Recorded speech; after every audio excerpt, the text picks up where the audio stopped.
The end may justify the means as long as there is something that justifies the end. Tonight, we explore the life of a man who lived by this philosophy, a man whose name became synonymous with revolution itself, Leon Trotsky. To some, he was a brilliant visionary, the true heir to Lenin. To others, he was a ruthless fanatic and an enemy of the people. He created the Red Army from nothing, turning panicking conscripts into a force that won against 14 foreign armies. At 38, he stood second only to Lenin. By 50, he was fleeing across continents, his children dead or dying, his supporters vanishing into Stalin's camps. The man he'd dismissed as a grey mediocrity had outmaneuvered him completely.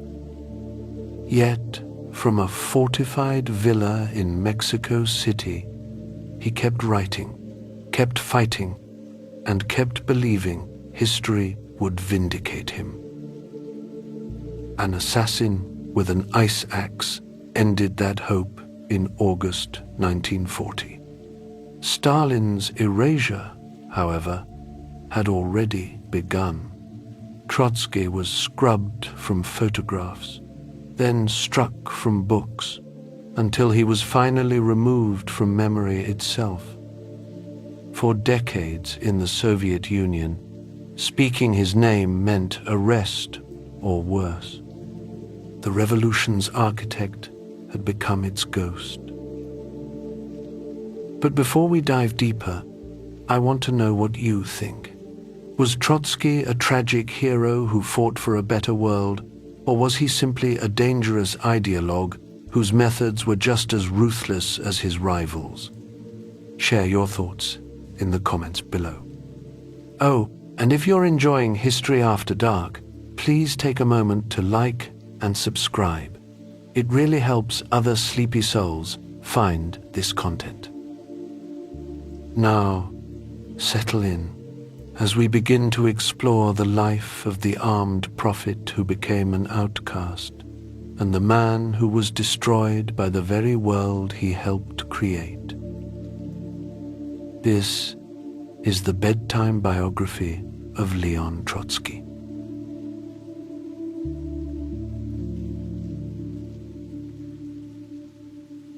Chapter 1: The Steppe and the Spark. How does a boy become a revolutionary icon? Looking back, you might search for signs: the witnessed suffering of peasants, the books devoured in secret, the outsider status of a Jew in Tsarist Russia. But the truth is simpler and stranger. The boy who would become Leon Trotsky was born Lev Davidovich Bronstein on October 26, 1879, on a farm called Yarnovka in the southern Ukrainian steppe. His father, David Leontievich, couldn't read or write, but he could calculate grain prices in his head faster than most men could on paper. He'd broken away from the Jewish agricultural colonies to build his own estate, driving himself and his laborers through 16-hour days, thinking only of work and savings. His mother, Anna, came from different stock, urban, educated, able to read Russian novels by candlelight. She kept to the old religious customs, while her husband ignored them entirely. The boy grew up between these worlds, watching his father negotiate with the decaying Polish gentry, who leased him their mortgaged lands, seeing the seasonal strikes when half-starved laborers demanded better wages, witnessing men stumble through the fields with night blindness from malnutrition. At 7, they sent him to a Jewish religious school in the nearby colony. He knew no Yiddish, understood nothing, was miserable. They brought him home. His real education began when his cousin Moise Spencer took him to Odessa, that cosmopolitan port where ships arrived from Constantinople and London, where the air itself seemed charged with possibility. The Spencer home was everything Yanovka wasn't. Journalists argued over tea, manuscripts covered every surface, and the smell of fresh printer's ink hung in the rooms like perfume. Here the country boy discovered Pushkin's verses, wept over Oliver Twist, secretly read Tolstoy's forbidden plays.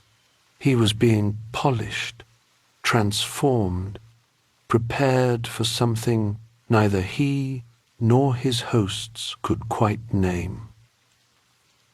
At St. Paul's Realschule, a German Lutheran school with Orthodox Russians, Catholics, and Jews all mixed together, he immediately shot to the top of his class. Not from love of learning, but from a fierce need to prove himself superior. He could achieve more than the others. He knew it with the certainty that would later carry him through revolutions. Through all these years, politics meant nothing to him. The revolutionary movement had gone underground after the Tsar's assassination in 1881. The Spencers' mild liberalism was too timid to catch fire in a boy who dealt only in extremes. When he left for Nikolaev at 17 to complete his education, he was brilliant, arrogant, and dreaming of pure mathematics. Young Bronstein wanted only to be right, to win every argument, to prove his superiority through sheer intellectual force. Revolution would simply become the ultimate argument, the final proof.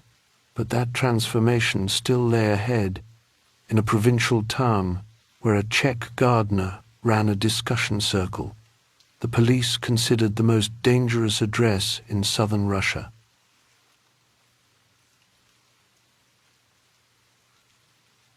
Chapter 2. In Search of an Ideal. In 1896, 17-year-old Bronstein arrived in Nikolaev, a provincial town where the most exciting event was the weekly cattle market. He lodged with a family whose sons dabbled in socialist ideas. At first, he argued against them with all the smug conservatism of youth, defending the status quo. Socialism was utopian nonsense. Human nature was fixed. The poor would always be poor. He deployed these arguments like a prize fighter showing off his footwork. But something was shifting inside him. The socialist arguments kept returning to his thoughts at night. They had an internal logic he couldn't quite dismiss. Then one day, without warning, his defenses crumbled entirely. He embraced socialism with the fervor of a convert, stunning the very people who'd been trying to convince him. The boy who'd argued for tradition was suddenly the most radical voice in the room. He found his way to a discussion circle run by Franz Szwigovsky, a Czech gardener whose cottage sat in an orchard outside town. The police files described it as a center of dangerous conspiracies. In reality, it was 6 or 7 young people drinking tea and arguing about the future.